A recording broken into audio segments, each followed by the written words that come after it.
और बाबा जी की रहमत या दया कृपा वो बन गई कि आज भी सोमवार को ही कार्यक्रम आ गया। तो कहने का मतलब ये है, हम और आपने न जाने कितने पुण्य कर्म हैं जो कि सत्य का साथ भी सोमवार को दे दिया है। ये परमात्मा की असीम कृपा थी है। और लेकिन एक और बात समझना है, अभी अभी कुछ दिन पहले भी बात चल गई है। अबे होली मिलन चल रहा है और होली के क्या कहते हैं मालूम? क्या कहते हैं? जैसा करोगे संग और तैसा चढ़ेगा। मतलब रंग की बात चल रही है ना, होली मिलन।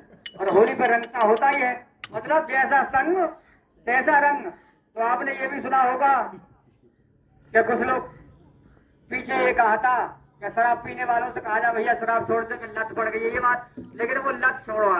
आज क्या करना है, शराब पीने वाले से ये पूछा जाए कि तू शराब छोड़ दे, तो कहने लगेगा वो शराबी कि भैया मैं क्या करूं, मेरा ये शराब पीने का रंग चढ़ गया है। अरे रंग ही तो है, अनेक रूप से रंग ही तो है।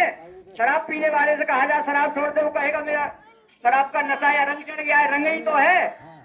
अरे दारू वाले से कहा जाए तो कहेगा दारू का रंग चढ़ गया है। और सट्टे वालों से भी कहा जाए तो वो कहेंगे भाई मेरा तो सट्टे में तन मन रंग गया, ये रंगने की तो बात है ही है। तो आज होली मिलन है तो वो तो पीछे की बात रही, लेकिन आज रंग की बात है। जैसा करोगे संग वैसा बनेगा, तो रंग की बात है। और जब रंग की बात है तो आप भी जानते हैं, जब चोर का संग करेंगे तो चोर वाला रंग मिलेगा ना। शराबी का संग करेंगे तो शराबी वाला रंग मिलेगा। ये रंग के अलग अलग खेल हैं। सट्टे वालों का संग करेंगे तो सट्टे वालों का रंग मिलेगा।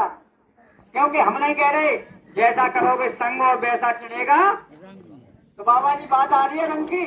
और आज भी पर्व नहीं महापर्व के आदेश से ये समाचार समस्या मिल रही है कि जैसा संग और वैसा रंग। तो रंग समझ लीजिए, जैसी करनी वैसी भरनी, यही जगत का सार है। असत्य की नैया डूबती और सत्य का बेड़ा।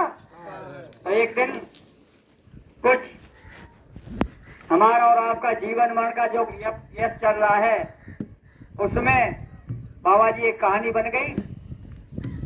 कहानी ये थी, जब वो दो भाई थे और भाई के नाते से बड़े भाई और छोटे भाई।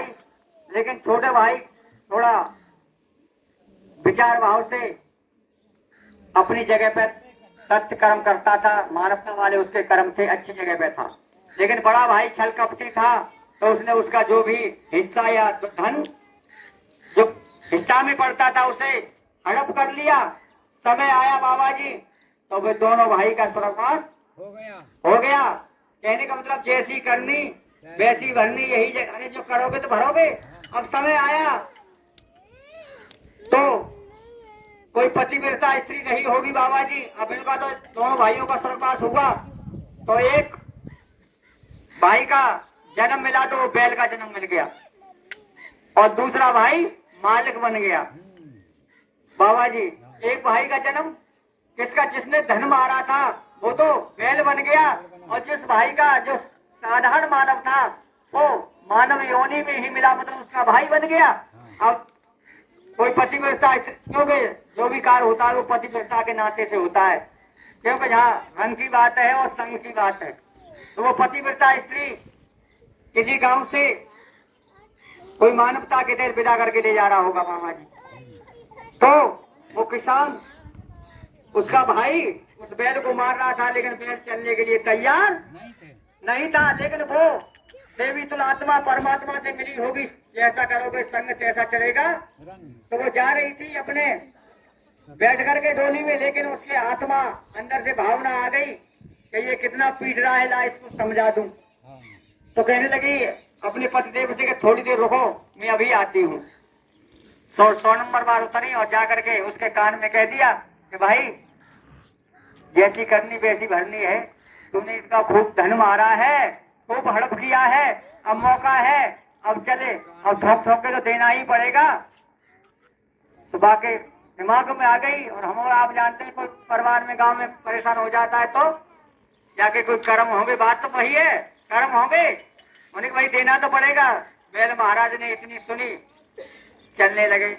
देवी जी अपनी ससुराल चली गई। समय रहा, कुछ दिन बीत गए और बीतने के बाद आना जाना तो है ही संसार में।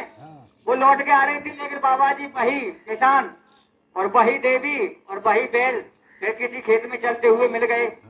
अब मिल गए तो किसान ने हल को रोक दिया और देवी से कहा कि बहन जी, जिस समय से आप क्या कह गई थी कान में, सो ये बैल चल रहा है। अब चल रहा है। और तब तो इसकी बहुत ठोक पिटाई होती थी, चलने को राजी नहीं था। मतलब कर्म का ही तो खेल है। तो देवी जी ने कहा इसके बारे में तुम्हें जानकारी नहीं है। तो जिसकी हम तुम जानकारी करने की कोशिश कर रहे हैं उसकी जानकारी भी बहुत जरूरी है। तुम्हें मालूम है, महाभारत के युद्ध में जब युद्ध हो रहा हो, हेलो ठीक